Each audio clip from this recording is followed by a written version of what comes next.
সুপ্রিয় বন্ধুগণ, আজ আমরা চলে এসেছি আপনাদের ভালোবাসায় গাইবান্ধা জেলার সাগারটাও উপজেলাধীন বোনারপাড়া রেলওয়ে স্টেশনে।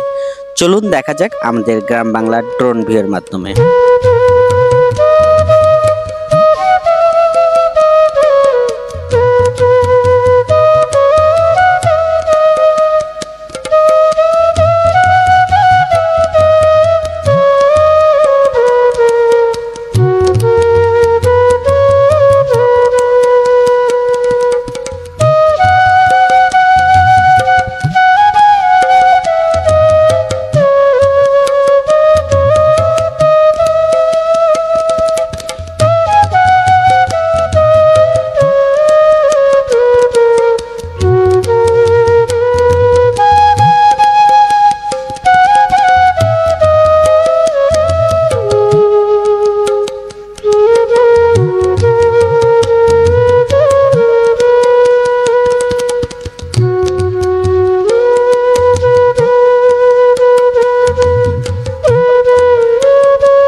আমাদের এই ভিডিওটি যদি আপনার ভালো লেগে থাকে, যারা প্রথমবারের মতো ফেসবুক থেকে দেখছেন অবশ্যই ফলো করবেন, আর যারা ইউটিউব থেকে দেখছেন সাবস্ক্রাইব করে পরবর্তী ভিডিও পাওয়ার জন্য আপনার গুরুত্বপূর্ণ মতামত দিয়ে আমাদের উৎসাহিত করুন। ধন্যবাদ।